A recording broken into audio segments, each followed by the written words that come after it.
দেখানোর জন্য। কি করছেন ভাই? বাড়ি বিক্রি করবে? ভাই বাড়ি বিক্রি করবে তো কই, আমারে তো কিছু জানালো না। তোমার ভাই তোমাকে জানায়নি, এইটা আমি কিভাবে বলবো? সেটা তোমাদের ভাই ভাইদের ব্যাপার, তোমরাই ভালো জানো। আচ্ছা ঠিক আছে ভাই, তাহলে আপনি যান, আমি ভাইয়ের সাথে কথা বলে দেখছি। আচ্ছা ঠিক আছে। কি রে আশরাফুল ভাই, নতুন বাড়ি করতেছিস, তোর তো এখন আনন্দের সময়, তাই মন খারাপ করে বসে আছিস কেন? মন খারাপ না রে ভাই, মাটা অসুস্থ।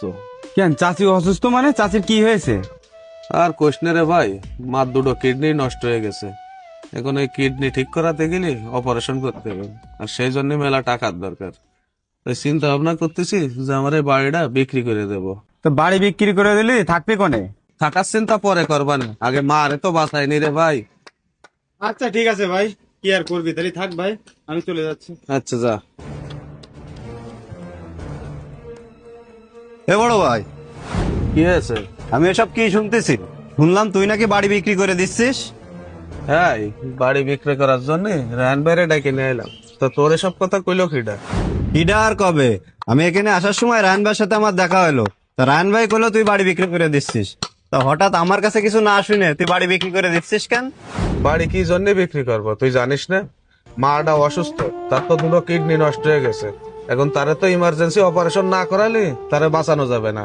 কারণ মার অপারেশন করাতে গেলে তো টাকার দরকার, আর এই মুহূর্তে আমার কাছে তো কোনো টাকা পয়সা নেই, সেটা তো তুই ভালো করেই জানিস। তুই কি পাগল হয়ে গেছিস যে এই বাড়ি বেচে তুই মার অপারেশন করাবি? এই, ও কি আমাকে নিজের মা যে তার জন্য এই বাড়ি বেচে তার অপারেশন করাতে হবে? আর ও তো আমাকে সৎ মা। আমরা কি এতই দায় ঠেকে গেছি যে তার অপারেশন করানোর জন্য নিজেকে এই বাড়িটাও বেচে দিতে হবে? আর এমনিতেও তো গেছে বুড়ি হয়ে, ও আর বাঁচবে কয়দিন? এই জন্যই তার পিছনে এত টাকা খরচ করার কি আছে? এ জয়, তুই আর কি কথা করছিস? সৎ মা মানে? এই, মা কি কোনোদিন সৎ হয়? আর তুই কি সবকিছু ভুলে গেছিস? আমরা দুটো ভাই যখন খুব ছোট, তখন আমাদের মাটা মরে যায়। আর আমাদের মা মরে যাওয়ার পরে আব্বা যখন ছোট মারে বিয়ে করে নিয়ে আসে, ছোট মা এই বাড়ি এসে আমাকে সেই ছোটবেলার থেকে মার আদর স্নেহ দিয়ে এত বড় করে তুলেছে। আজ পর্যন্ত সে কোনোদিনও আমাকে মার অভাবটা বুঝতে দেয়নি। আর তাছাড়া আমরা দুই ভাই ছাড়া তার তো নিজের কোনো সন্তানও নেই। তা আজকে যদি তার এই বিপদের সময় আমরা দুই ভাই তারে না দেখি, তাহলে সে কনে যাবে?